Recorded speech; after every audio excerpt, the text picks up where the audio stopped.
We have time for one more.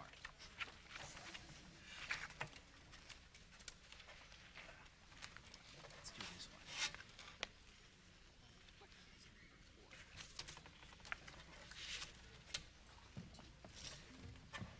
one. The music we've been doing this morning is all time period to the time of Thomas Jefferson or slightly before. Our last piece is going to be by Jean-Baptiste Lully, a Frenchman of the time roughly before Jefferson.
The Micah Bay Trio.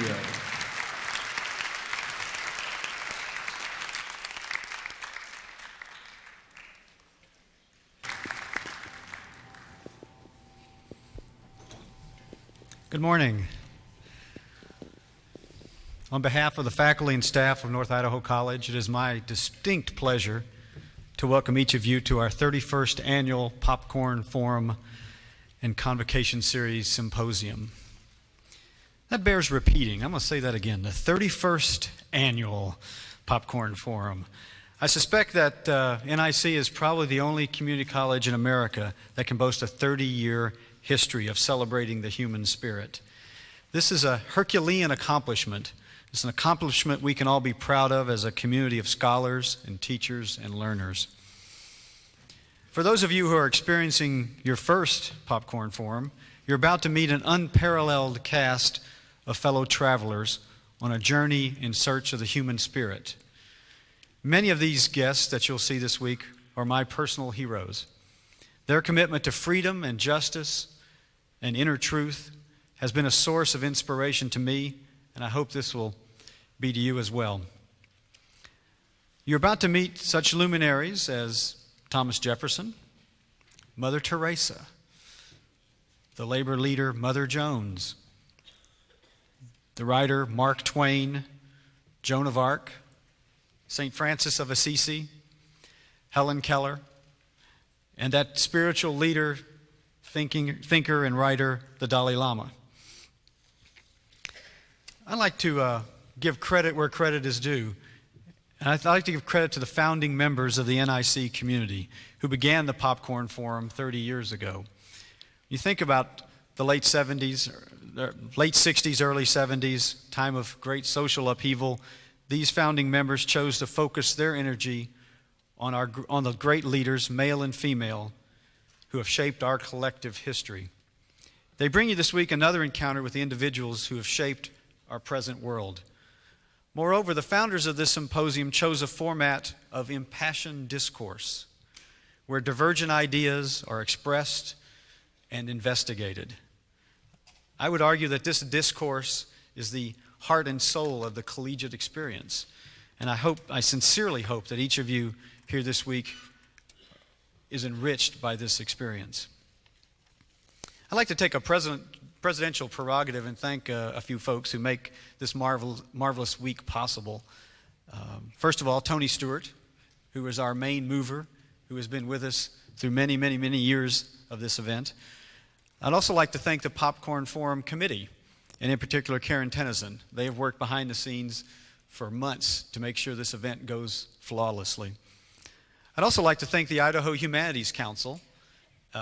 They're funded through the National Endowment for the Humanities, and they have been providing us with economic support for the 6th year in a row for this event. We're very grateful for that. I also found out that ASNIC has been supporting us for 31 years, and we're very appreciative of that.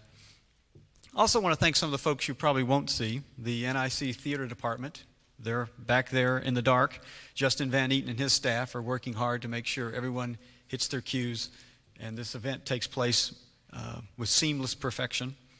Also want to thank the NIC Video Production Department. They are videotaping the major events for us again this year.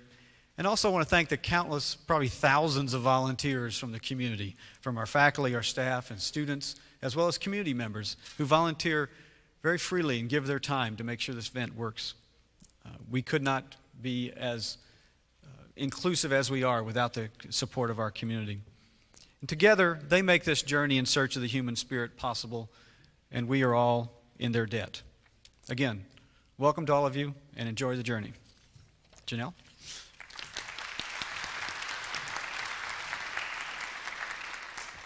Thank you, Dr. Burke, and on behalf of the Associated Students of North Idaho College, I'd like to thank all of you guys for being guests on our campus.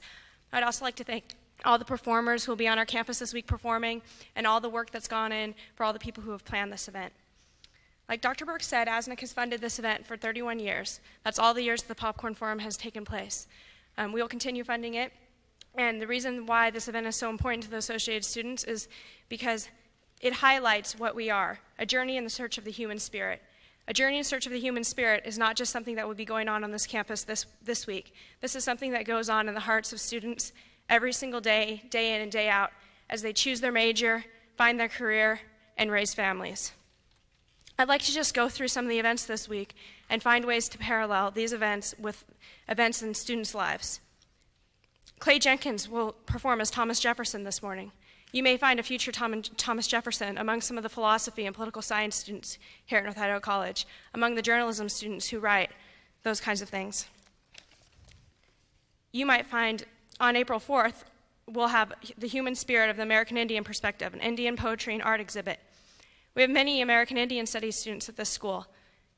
They will be the future leaders in this movement, and they will be the people who in the future will discover spirits died in the American Indian movement and the spirits undiscovered.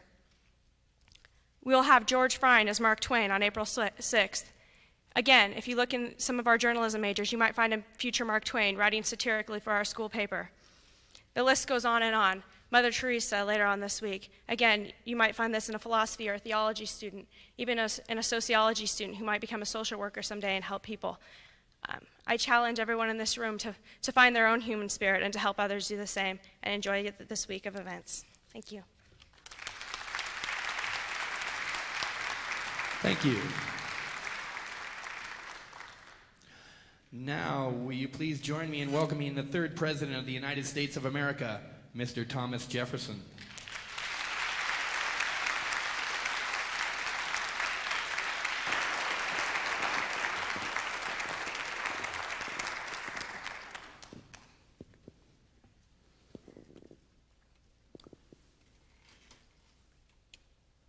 My dear citizens,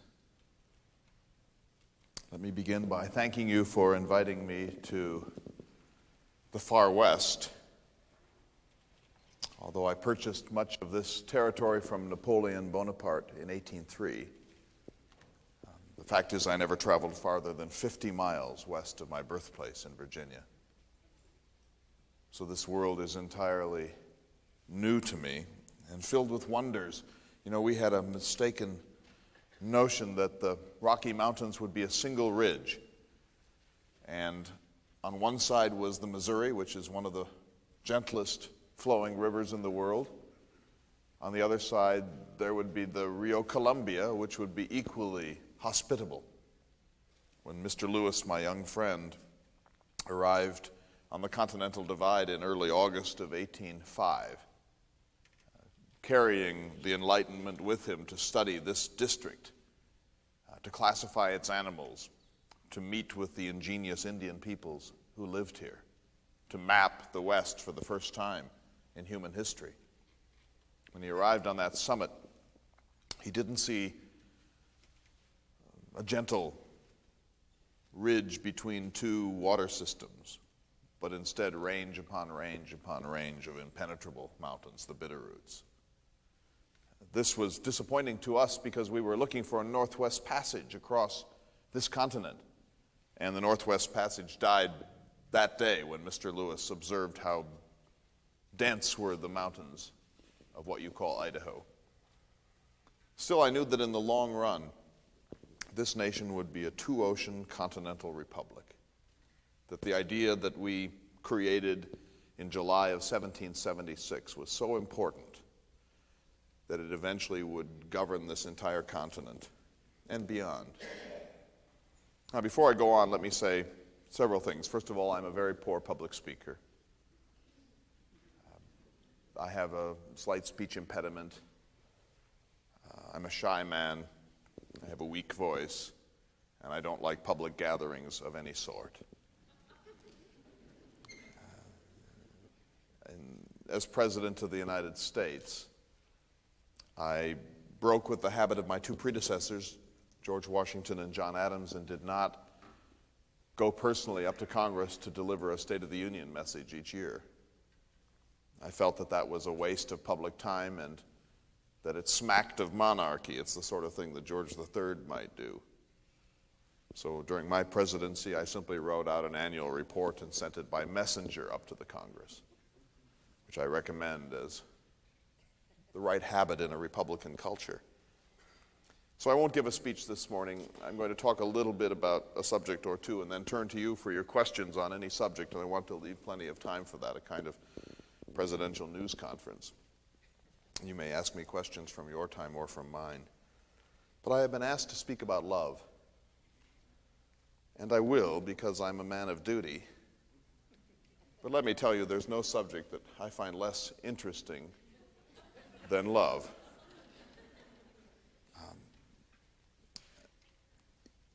First of all, my love life, such as it was, is none of your business. I'm an exceedingly private man, and I can't imagine why you would be interested in the romantic relations of a person who has been gone for some time.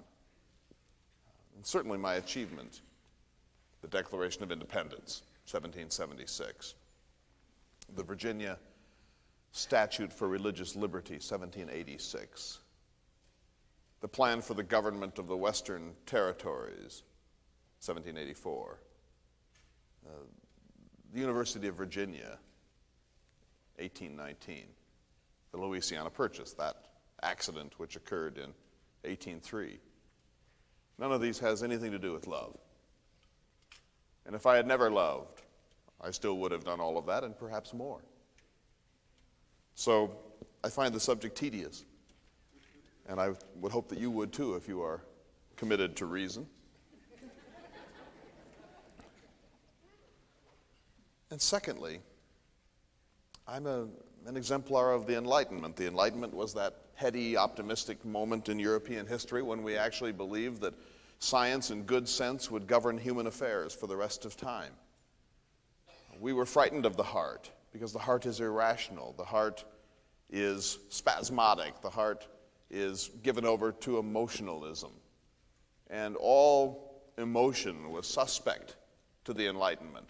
Sentiment, we understood, because sentiment was controlled, graceful, restrained emotion. But effusions of any sort troubled us.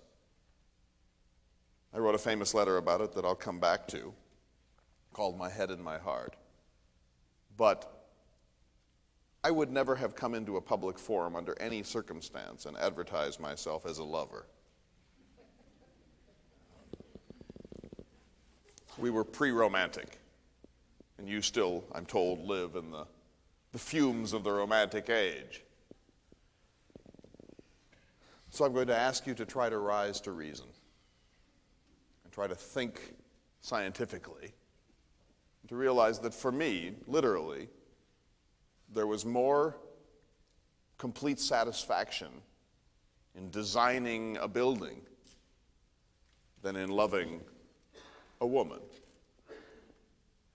Because it seemed to me that the project of life was to improve conditions for mankind, to revolutionize our coinage so that it was more simple to use for farmers and mechanics, to create a rectilinear survey grid system so that our acreages in the West would be distributed rationally and we could limit lawsuits and disputes of all sorts, to classify the plants, the animals, and the peoples of the West, to study Indian languages and to divide those languages into subgroups according to their linguistic bases.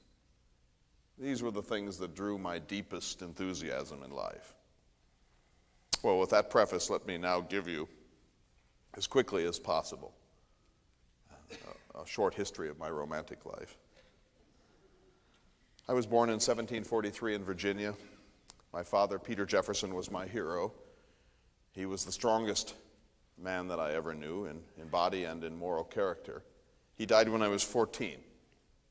That left a void in my development.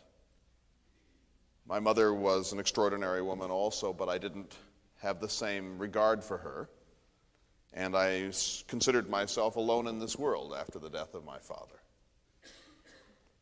I was born on a plantation, so I was born into the fruits of life. I had access by accident of my birth to good education, to political office if I sought it, to wealth, to slaves, all of the things that a Virginia gentleman could count on, including an amiable Virginia wife, were mine for the asking because of the accident of my birth. So I was born in 1743 what I would call a pseudo-aristocrat. I was born privileged. Now think of how unfair that is, that I, Thomas Jefferson, was born in privilege, and somebody else, equally human, equally interesting, equally full of dreams, was born poor or disestablished, or born in such a situation that education would never come to him. How is it that one man can be accidentally born into this world and have the fruits of life shower upon him like rain, and another man equally interesting be born into this world and have to scramble all of his life? I'm more interested in justice than I am in love. We must create a world, and we do it by engineering governments, in which every human being, irrespective of the accident of his birth, is entitled to identical treatment in the machine of the law and roughly equal prospects of modest prosperity. That's the great goal of civilization. I went up to the College of William and Mary at the age of 17. I had been privately schooled by clergymen in Virginia, and by the time I went to college, I was a very well-educated young man. When I was between 15 and 30 years old, I read about 12 hours per day. If you read 12 hours per day, there is little time for love. And I recommend it. I recommend it for two reasons. First of all, when you're 18, you are too immature to love. You don't bring to the business of loving enough sense of yourself, enough dignity, enough learning, enough maturity to love wisely. And so love should be postponed beyond this period of adolescence. But secondly, if you don't read when you're 18, you will never read.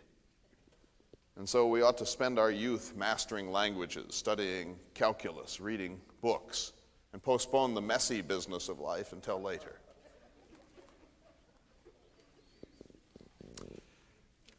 When I was a student at William and Mary, I did fall in love for the first time.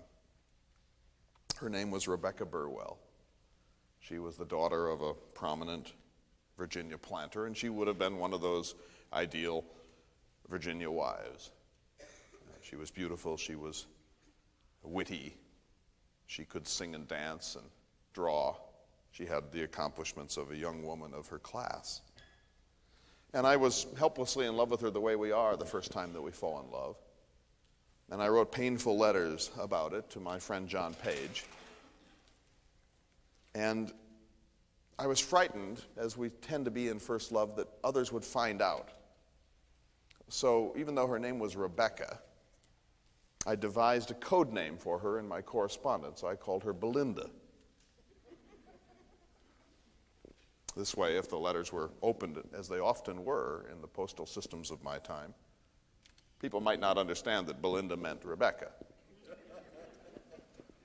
But then I wondered whether that code might be cracked. And so I devised other means. For example, I spelled her name backwards. Instead of Belinda, I wrote Adnaleb. You see the genius of it. And then I thought, well, what if even Adnaleb becomes clear to somebody? So I translated Belinda into Latin, bel in de, campana in die. And for a time I called Rebecca Burwell Campana in die in my letters. Well, I think you can see that this romance is not going to work out. Eventually I decided to propose to her, and I spent months preparing my speech because I was an awkward man. There's some of you who will remember from your own first love awkwardness and diffidence and terror. I prepared a speech, and we were dancing the minuet at the Raleigh Tavern in Williamsburg. The minuet is a slow and stately dance, the sort that would come from the superb music you heard here this morning. And during one of the breaks, when we were left alone together, I came forward and decided it was now or never. But to my utter astonishment, what came out of my mouth was not an eloquent speech of proposal, but a few broken sentences with pauses of interminable length. And after I had finished, I realized to my horror that I had made no sense at all, and that she hadn't heard that I was proposing love to her. Well, never was a man more abashed than I was at this moment. But I regrouped, and a few days later proposed in a more stately fashion, and told her that I would quite like to marry her, but I wasn't prepared to do it yet, that I thought first I should read for 4 or 5 more years, and then perhaps go on the grand tour of Europe, and possibly buy a fiddle in Egypt. But when I returned at some point in the distant future, I hoped that she would have waited for me. Well, thus ended my first romance. Shortly thereafter, Rebecca Burwell married another young man of the College of William and Mary. I swore off romance after that. I said, many are the pleasures of the single state. Well, a few years later, I met my wife, Martha. She was a widow. Her name was Martha Wales Skelton. She had been the wife of a college friend of mine. She was a musician. She was beautiful. She was petite. She understood conversation in the 18th century sense of the term. She was the daughter of a wealthy planter near Williamsburg, and I married her on the first day of January, 1772. We were married for 10 years. I don't talk about my marriage. It's a subject of enormous pain to me, not the marriage. The marriage was 10 years of uncheckered happiness, but my wife, Martha, died just 10 years into our marriage. She died on the 6th day of September, 1782. She was 33 years old. She died of birthing her 6th child. The lying-in period for a woman in my day, the period in which she was in bed, either waiting to give birth or having given birth and now recovering. The lying-in period could last from 4 weeks to 12 weeks. But a woman who was birthing children was in bed on her back for weeks and weeks and weeks every time. There was no obstetrics in my day. There wasn't even the concept of hygiene. Midwives were sometimes brought in. Doctors were useless. Late in life, I said, whenever I see two doctors in a public road, I look up to see whether there are turkey vultures flying overhead.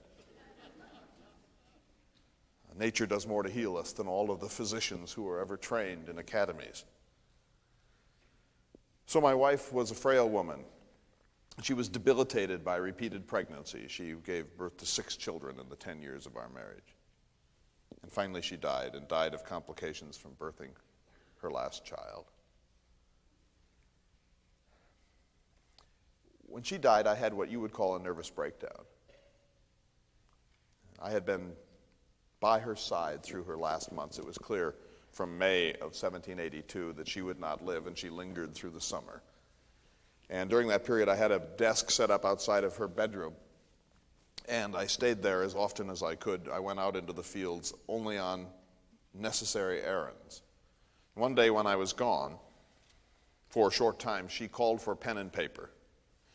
And on a small sheet of paper, which still exists in your time, she wrote out a passage from one of our favorite books, Tristram Shandy, the novel by the English experimental novelist Lawrence Sterne. This is what she wrote. It was a passage we had read together many, many times. Time wastes too fast. Every letter that I trace with my pen reminds me with what rapidity life follows the pen. The hours and days of it are like clouds of windy day overhead, never more to return. And every time I kiss thy hand to bid adieu. But there she broke off, left the quotation unfinished. I came in from my work in the fields a short time thereafter and found her asleep and this sheet of paper next to her on her pillow. And with my still vigorous hand, I finished the quotation. And every time I kiss thy hand to bid adieu, and every separation that follows it, are preludes to that eternal separation which we are shortly to make. That piece of paper, containing her handwriting and my own, is one of the 2 things that I saved from my marriage. After she died, I burned all of our correspondence. I burned all of her effects. I kept only that slip of paper and a lock of her hair, which I had tied up in a ribbon. And these 2 things were deposited in a secret cabinet in my study and were not found, in fact, until after my death and found by my daughter, Martha. But my granddaughter said that I never talked about their grandmother, that it was too painful to me. And so I had a nervous breakdown. When I discovered that she had died, I was called into the room. I had been with her through that whole period, and I fainted dead away. I was carried out, and my sister-in-law and sister believed that I might actually have died in sympathy with my beloved wife. I went into my own room and locked the door. I refused to sleep in my bed. I had a pallet placed on the floor, and for the next month slept on that pallet. I saw nobody, not even my 3 surviving children. Food was passed in to my room through a secret chamber.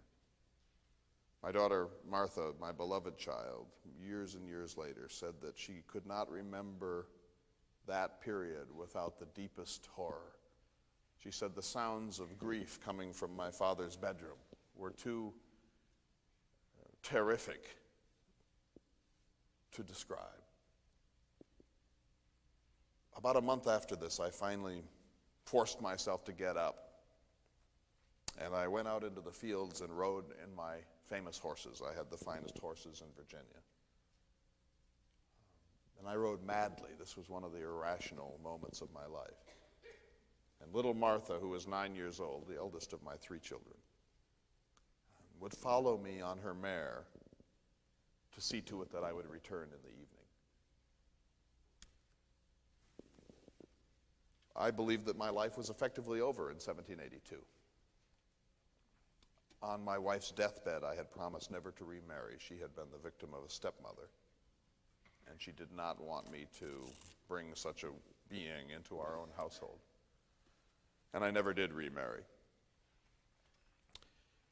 The story might have ended there except for the intervention of James Madison, my closest friend James Madison, a neighbor of mine in Virginia, eventually my Secretary of State, eventually my hand-picked successor. Madison, the father of your Constitution. Madison, the author of the Bill of Rights. Madison, my dearest friend in the world, decided that I would never recover if I stayed at Monticello. So he convinced the Congress of the United States to appoint me as an American minister to the courts of Europe, to send me abroad for a time, and hoped that that would give me some distance from the scenes of my grief. And it did. I was for 5 years effectively the American ambassador to France. I was in France on the eve of the Great French Revolution, which I considered the greatest event in modern history. In France, I fell in love with sculpture, especially Houdon. I fell in love with painting, the work of David. I heard music of the sort you've heard this morning every day, all day. Music has been brought in France to the highest pitch of perfection. I enjoyed conversation in salons. I watched people drinking fine wine and being temperate. I never saw a single person intoxicated in the entire time that I was in France, not even a peasant. Whereas in this country, dinner parties of Virginia patricians often end in bestiality and brawling. So the art of life, the art of living with dignity and elegance and grace and good sense has been lifted in France to the highest pitch ever. So why is it that this people lives with such dignity, and yet they are the worst governed people on earth? I learned something about revolution in France. Voltaire was right, the great French philosopher, when he said in France, every man is either the hammer or the anvil. That in a society which has inequality as its basis, where there is a tiny glittering group of the rich and the powerful and the masses are barely able to feed themselves, that no matter how beautiful the climate, no matter how fine the manners of the people, such a situation is intolerable and will lead to a cataclysm, as of course it did. So in France, my revolutionary principles were deepened. I was a book radical when I went to France in 1782. I came back an actual, experiential radical, because I saw in France what is at stake in civilization. That we must fight to create a nation of justice. We must be eternally vigilant if we want human rights to be respected.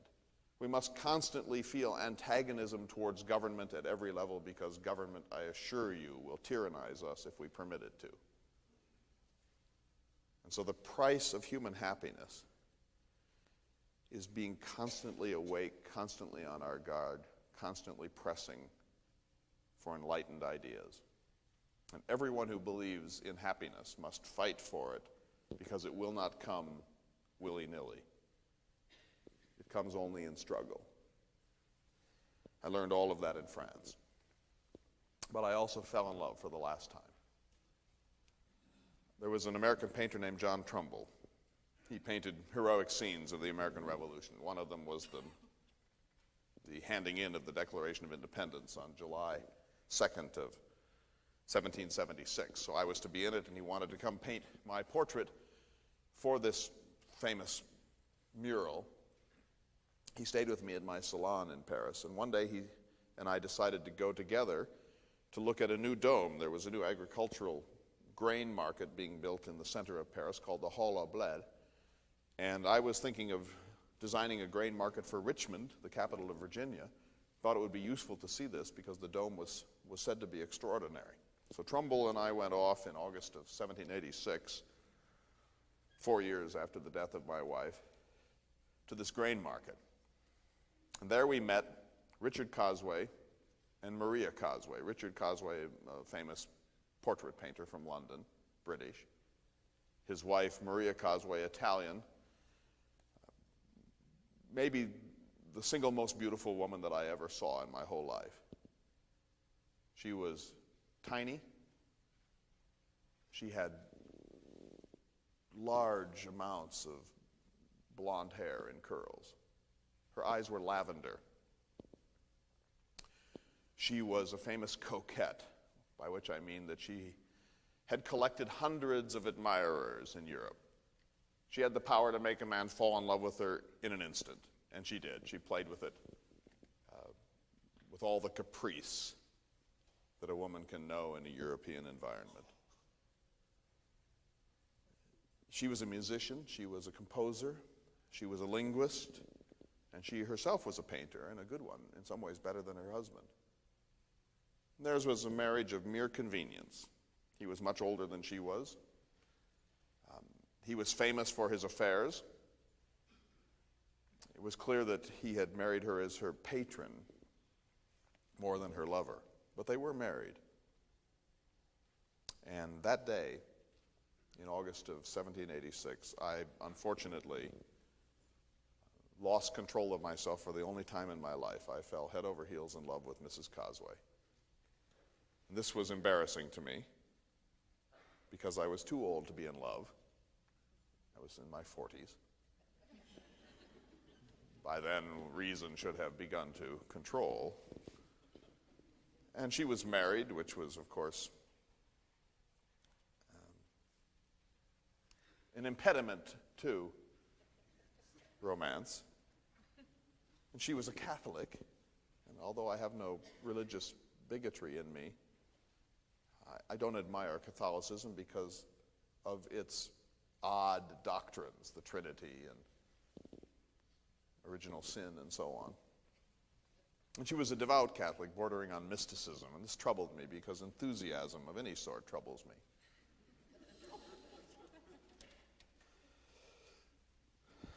But even so, I lost control. And we had an extraordinary romance. She was not at first as attracted to me as I was to her. But eventually, we switched, and she became much more attracted to me than I was to her. The dynamics of a love affair are interesting. And we spent every day together. We would go to gardens, to salons, to concerts. We would stroll in the famous parks of Paris. Sometimes her husband was with us, and sometimes he was off painting. It was what's called an idyll. It was a perfect, romantic interlude where every circumstance, from the weather to the food to the music to the dress to the manners, cooperated to create human happiness. I don't know if you've ever had this experience where everything resonated with your happiness, and there was total harmony between us. But she was married, and her husband, although indulgent, decided finally to take her back with him to London, and they left. And I went with them to the northern gate of the city of Paris and had dinner with them in the afternoon on the day of their departure. Then I turned, as they moved off in their carriage towards the port and London. I turned and went back to my salon in the center of Paris, the American ambassador, sick with love. What a pathetic thing. I had broken my right wrist in an unfortunate fall just a few days before. I won't tell you the circumstances, they're too embarrassing. But I sat by my fireside and I wrote my longest single letter, my most famous love letter, called My Head and My Heart. I wrote it with my left hand. I learned to write with my left hand. It's 11 pages long. I won't read it to you. But it's a dialogue between the head and the heart. And I think this is really my message to you today. The head and the heart. The head and the heart. The head is reason, science, good sense, calculation, intelligence, skepticism. And the heart is effusion, emotion, romance, love, impulse. The debate begins with the heart saying, I am the most miserable of all beings. And the head says, of course you're miserable because you fell in love with somebody you shouldn't have. You made a terrible mistake. The heart says, I didn't bring this up to be chastised. The head replies, you never ask me when there's still time. You wait until it's too late. Then you consult me and want to be soothed. The time to consult the head is before you engage in these affairs of the heart. The head says, this is one of the eternal scrapes into which you are ever leading us. The heart says, well, perhaps, but it's your fault, head, that this happened anyway, because it was you, the head, who insisted upon going to that dome, the new agricultural dome, and it's there that we met Mrs. Causeway. To which the head replies, but I was studying the dome. So you can see what sort of a debate this is. Recrimination, because when grief comes to our lives, it's recrimination first. Well, eventually they have to get to the heart of the argument, and this is it. The head says, the art of happiness is the art of avoiding pain. Better to withdraw into ourselves than to be sufficient for our own happiness. Because if we attach ourselves to anything that we cannot control, then when that world spins out of control, we're miserable. And so we must never attach ourselves to that which we cannot control. Even friendship is an attachment to the follies and misfortunes of others. Better to be complete and self-sufficient unto ourselves. The head concludes its argument with this, and I urge you to remember this. Never snatch at the bait of pleasure till you know there is no hook beneath it.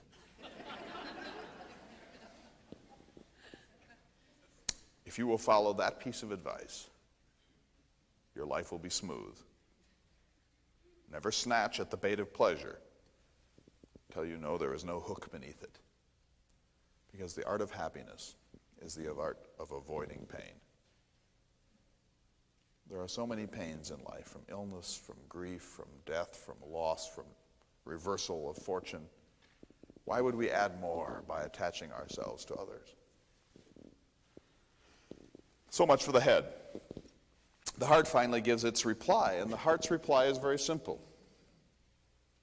If we lived according to the dictates of the head, life would be efficient, but it would be dreary.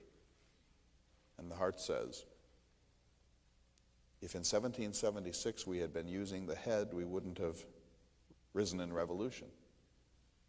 Because we would have known that we couldn't possibly gain independence from the world's great power, that our ragtag militia, with its third-rate muskets, scarcely a uniform to be had in America, no training, no background, no history, no generals, that this militia could never have defeated the world's great army.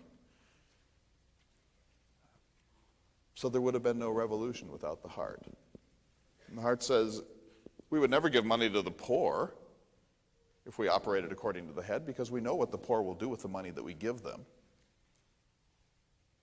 In fact, says the heart, I have never done a good thing at the head's suggestion or a dirty thing without it.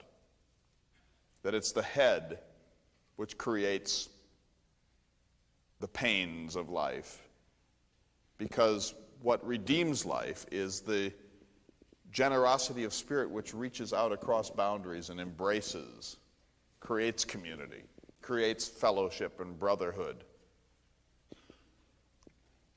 And the heart finally says, if the head had ever felt the solid pleasure of one generous spasm of the heart, it would abandon all of the crotchets and diagrams of its life. The heart says, let the gloomy monk sequestered in his cell seek unsocial pleasures. But the heart is what ties the world together and gives it grace and dignity. Well, the debate ends there. The heart gets the last word, but the heart was not meant to win. I think this is a debate that can't be settled finally. But I will say this much. Mrs. Causeway returned to London. We corresponded off and on for the rest of our lives. She made it clear at a certain point that she was prepared to leave her husband and come to the United States. I had been inviting her again and again to come paint the Natural Bridge and the Falls of Niagara, the source of the Missouri, and so on. And eventually she decided, in a sense, to take me up on that offer. But I will tell you, and I don't claim any credit for this, by this time my head had reasserted itself. And when a man's head reasserts itself, it is usually final in its assertion. And so we corresponded in a languid way for the rest of our lives. But I knew that I had, in a sense, broken her heart. But my head mattered to me. And for the rest of my life, I followed my own advice. I retired into myself. I became sufficient for my own happiness. I pursued projects and reforms and invention rather than the messy business of the heart.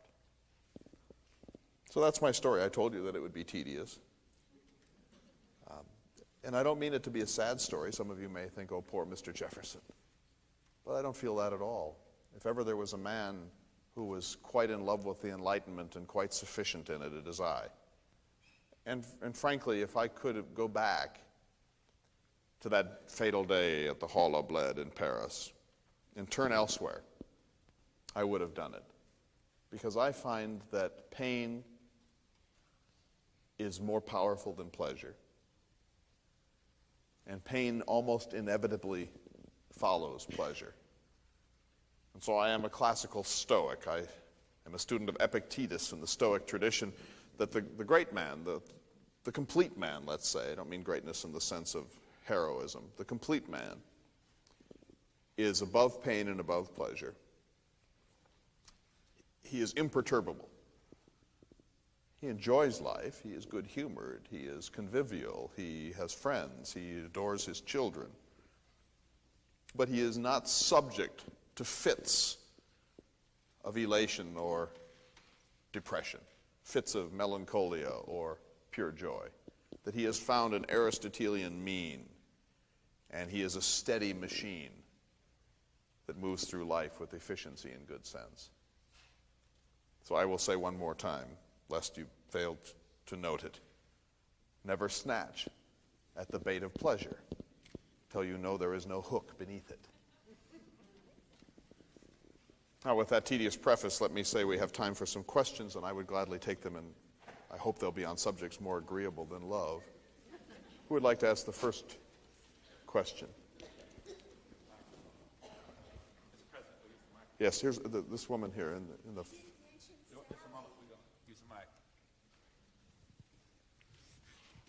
We're recording this, so we want to get you on microphone because we're recording. You didn't mention Sally.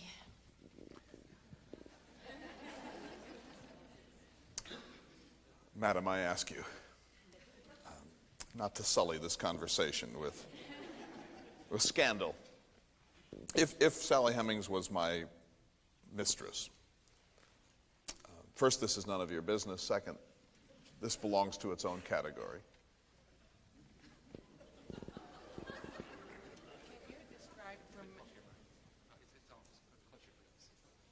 Can you describe for me your role in determining the metric system as our form of money? My role in the decimal metric system, yes, I was on a congressional committee in 1784. After my wife died, I went up to Congress and spent a year in the Congress under the old Articles of Confederation. They were beginning to disintegrate, but I was a congressman, and it's there that I wrote the bill for the government of the Western Territories, and it's there that I was on a committee to design a new coinage system.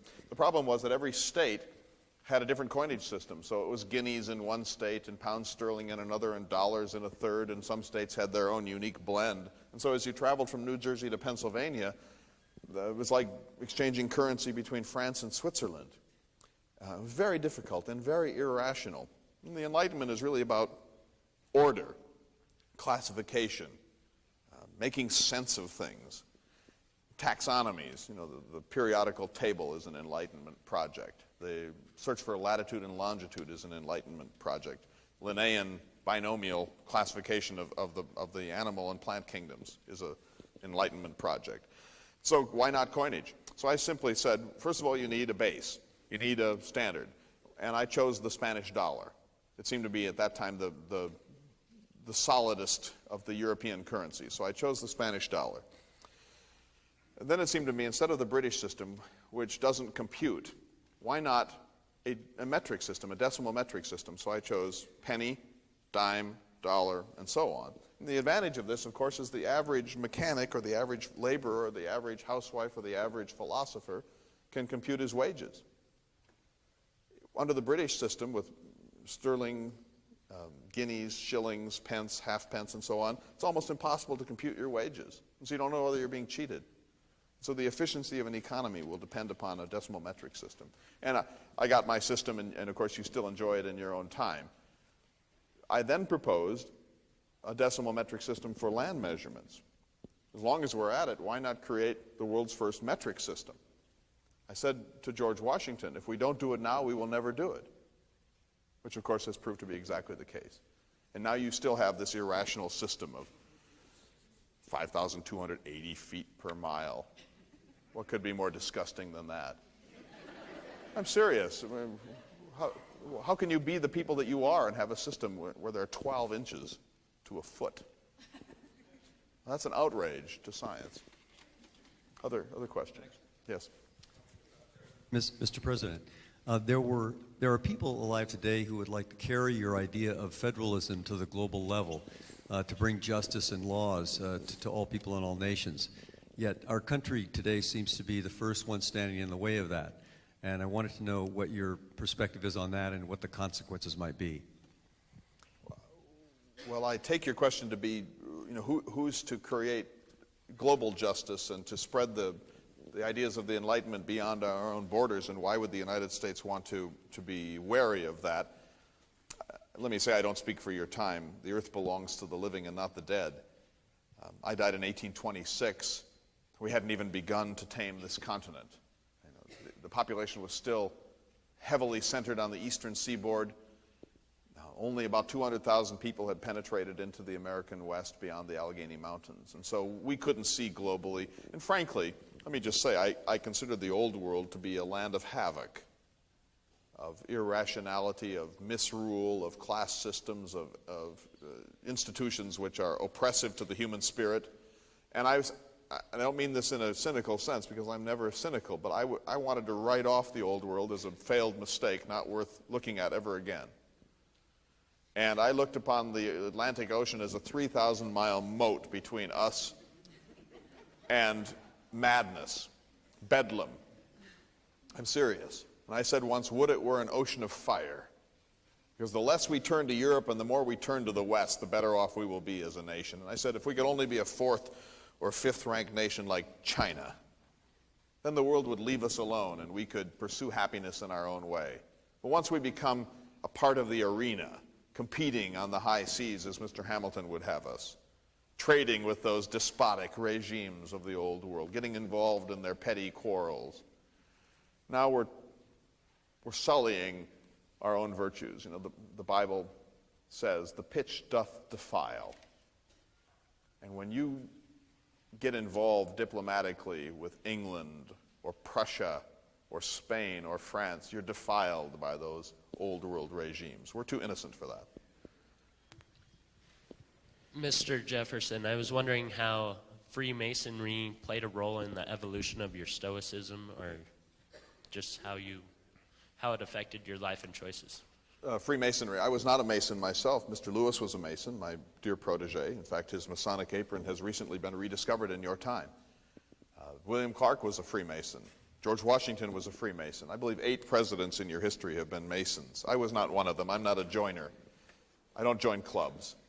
And I particularly don't join exclusive clubs.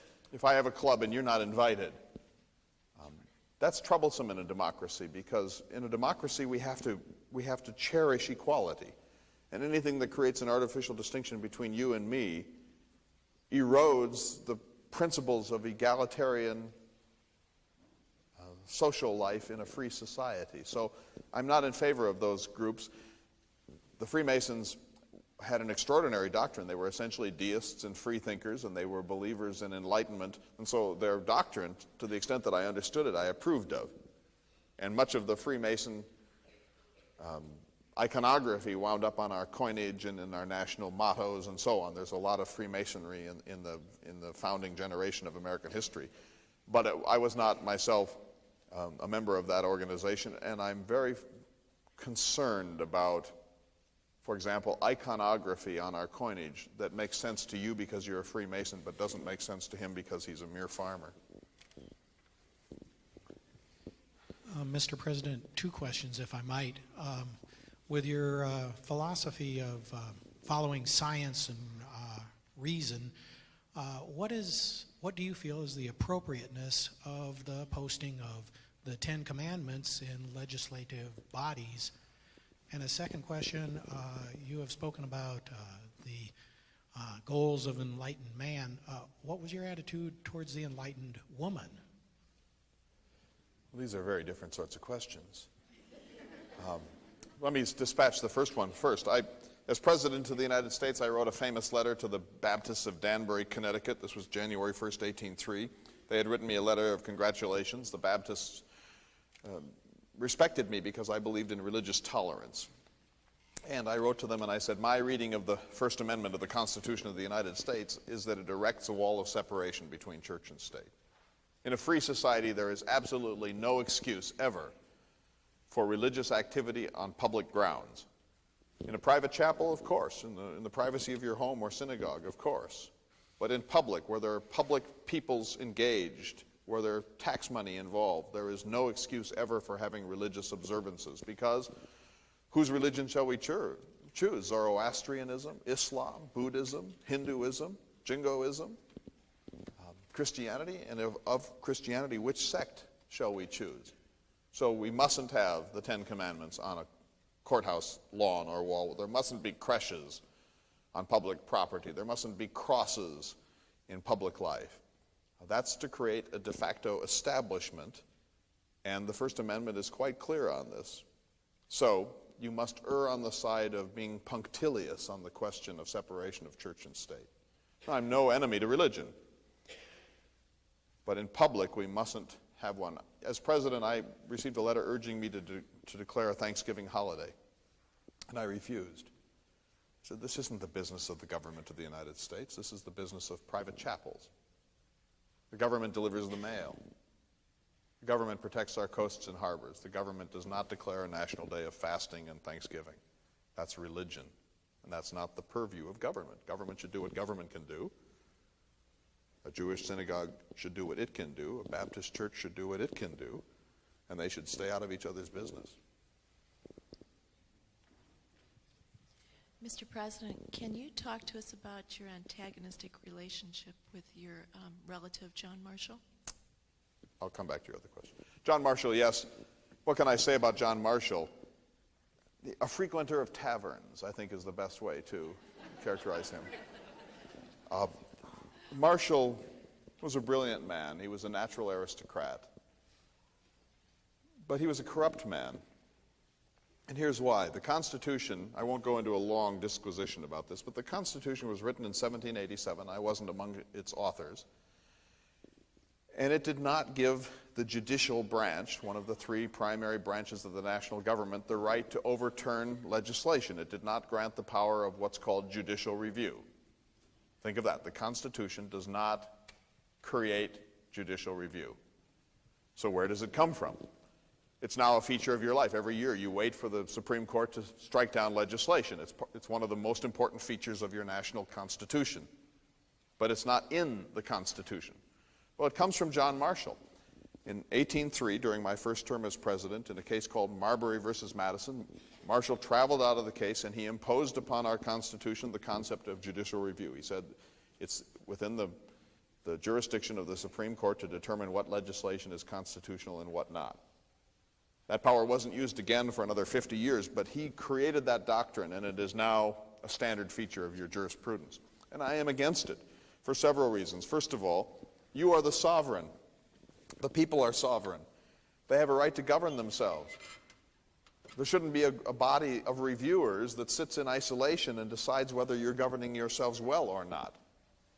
So first of all, it violates the principle of the sovereignty of the people. Of the three national branches of government, the one closest to the people is the legislative.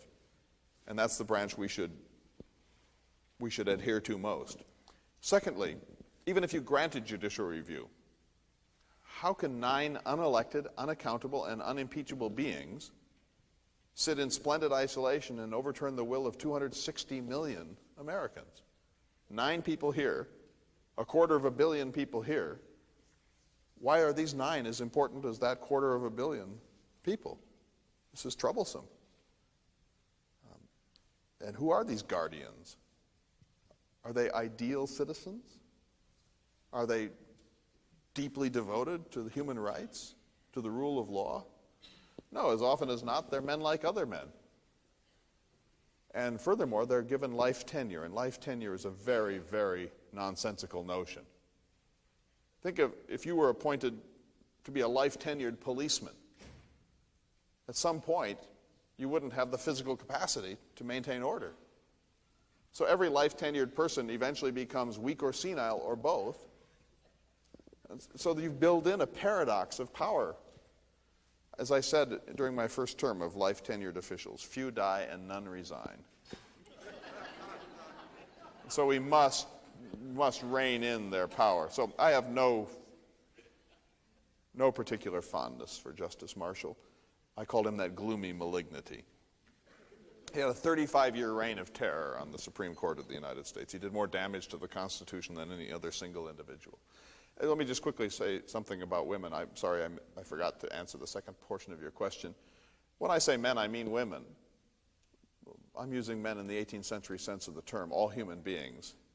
Now, women are different from men. Just look around you. And I said the Creator would have been a pitiful bungler had he designed men and women so different physically and not intended different social and moral functions. You agree, don't you? Why didn't he design a unisexual being if he intended us to all follow the same pursuits? No, women were designed to be domestic creatures. Men were designed to be public creatures. This seems natural, like the laws of gravitation or the flows of rivers. Men can't reproduce the race, women do. Men can't nurse infants, women do. This seems right. So I said the tender breasts of ladies were not formed for political convulsion. In your time, you're so smug about it too.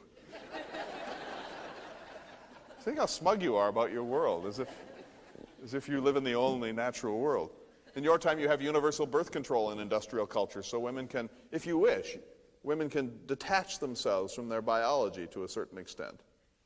Whether this is wise or unwise, I leave to you to determine. But in my time, there was no birth control. Imagine your world without birth control. Just imagine it for a minute, a world entirely without birth control. So biology was destiny in the 18th century. It's no longer quite destiny. It still knocks on the door of destiny in your time, but it's no longer quite destiny. And so you're, if you want to say that, liberated from certain biological facts of life. Whether this is good or bad, I don't know. But in my time, it was a much simpler world.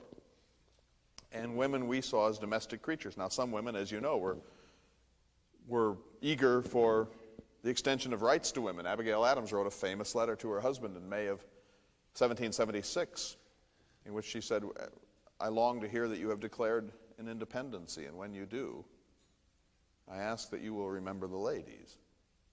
And she said, if you don't do more for women's rights in the next Constitution than has been the case under the colonial system of Great Britain, we women are determined to foment a rebellion. So these are playful but nevertheless strong terms coming from this extraordinary woman, Mrs. Adams. Let me just say for the record, I could not have lived with a woman like Abigail Adams. That kind of sauciness is not in keeping with my own temperament. I said to Mrs. Cosway in that famous love letter, I said, here's what I think of woman. That softness of disposition, which is the ornament of your sex and the charm of ours. Softness, gentleness, sweetness of temper, a certain vulnerability of temperament. The ornament of your sex, the charm of ours. That kind of tough, sharp, witty, assertive character of Abigail Adams would have driven me insane. And I don't know how John Adams could do it.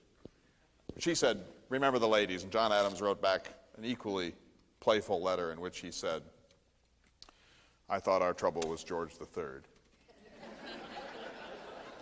He said, "Now I see that we are facing, in addition to the troops of His Majesty, a petticoat rebellion. A rebellion from the distaff side." And he said, "I have consulted the others, and rather than submit to the unlimited despotism of the petticoat, we will fight." Mr. President, this is the last question. How did you break your wrist? How did I break my wrist? Well, this is a parable about romance. Mrs. Cosway and I were strolling in September of 1786 in Paris in a park. And you just must imagine what that is like. The flowers, the scents, the clouds, the humidity in the air, the neoclassical buildings, other people in polite clothing strolling. A scene of pastoral perfection. We came to a little fence, a little stile. There were small fences, and you could climb up over a little step stool at these stiles. And she said, "Mr. Jefferson, would you jump over that stile?" Now, this is the error of the heart. The head would have said, "Whatever for, madam?"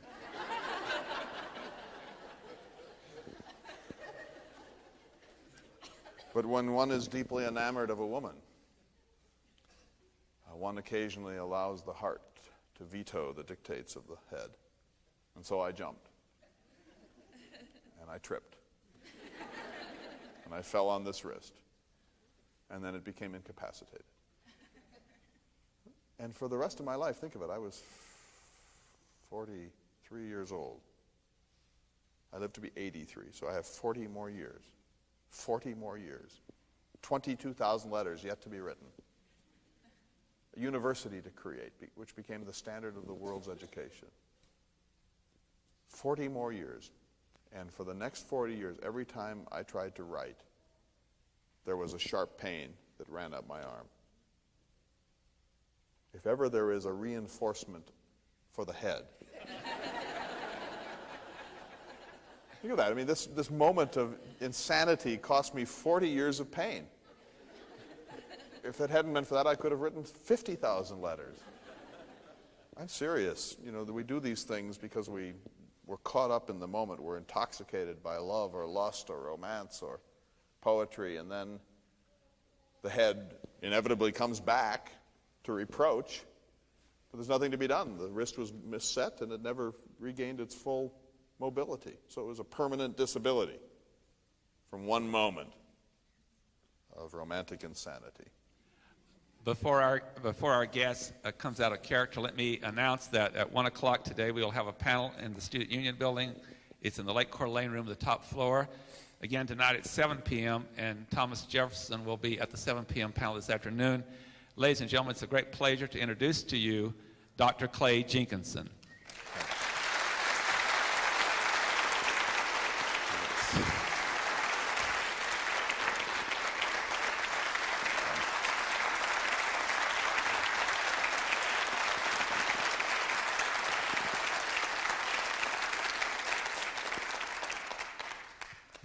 I know we're running out of time, so I won't go on at great length. Let me just say I don't agree with everything that's been coming out of my mouth.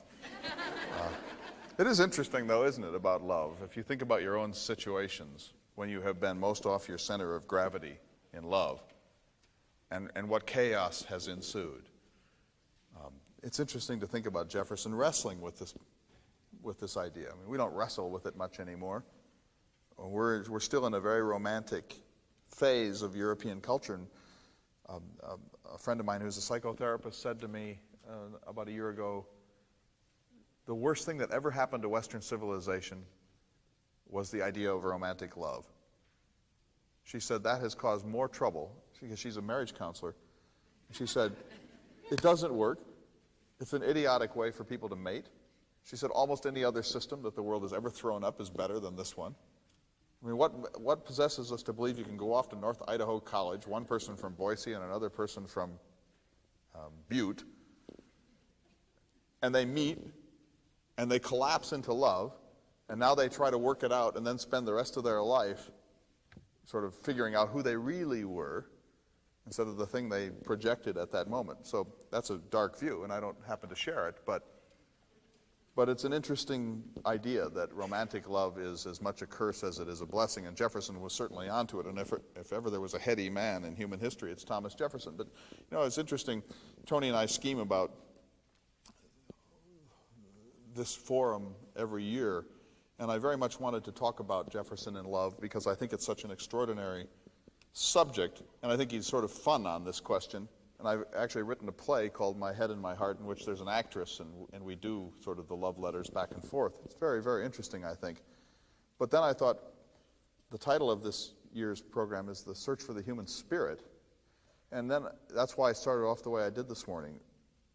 Because when I woke up this morning, I realized, well, for Jefferson, there really isn't even a spirit. For Jefferson, there's really only intelligence. Jefferson told John Adams that he didn't believe in metaphysics. That is, he didn't believe in angels. He didn't believe in the soul. Jefferson thought the soul was part of the machine of the body. And when the body died, the soul died too. So Jefferson is a spiritless man, except in the broad metaphorical sense of the spirit of dance or the spirit of painting or the spirit of friendship. But in terms of spirit, if you just think spirit means something that has an existence which is immeasurable and engaged in religion, poetry, intuition, creativity, Jefferson disbelieved that.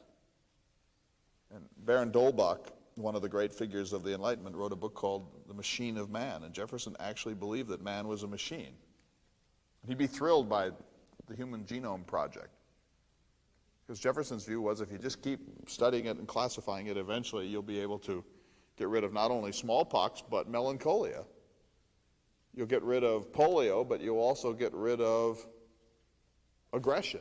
That we can engineer human perfection by careful study of the human being and then engineering in certain limited ways. So there's something slightly dangerous, I think, in that thought. I have a friend who's a very important figure in the Anglican Church in San Francisco, and we did a debate once, and at the end of it he said, you know what, I respect Thomas Jefferson, but I cannot like him, because Thomas Jefferson did not have a sense of irony, and Thomas Jefferson did not credit things with the spirit. So it's an interesting subject in the context of this forum this year. Let me just say two more words. Outside there were some little brochures. If you're interested in reading more about Thomas Jefferson, there are some books there, and my website is there. And also I'm happy to announce that I have a new book out on Meriwether Lewis. The character of Meriwether Lewis, as you know, the Lewis and Clark Bicentennial is coming. This is a humanities study of what a strange person Meriwether Lewis was, much more hearty than Jefferson. So if you're interested in that, I hope you'll take a look at it. I'll be giving a talk tomorrow on the subject of this year's forum, and my title is Being Ready When the Moment Comes, and it'll be about Jefferson and the time of the Declaration of Independence. It'll be about J. Robert Oppenheimer at the moment when the atomic device tested correctly in July of 1945. It'll be about Meriwether Lewis in the Bitterroot Mountains, and it will be about Martin Niemöller, the German Lutheran pastor who single-handedly stood up to Adolf Hitler in 1937. It'll be about how to be prepared historically for these crisis moments that test civilizations and test the human spirit. So, what a delight to see all of you again. Every year I look forward to my chance to come to North Idaho College. I see lots of good friends in the audience, and of course, there's the great, great Tony Stewart. Thank you very much.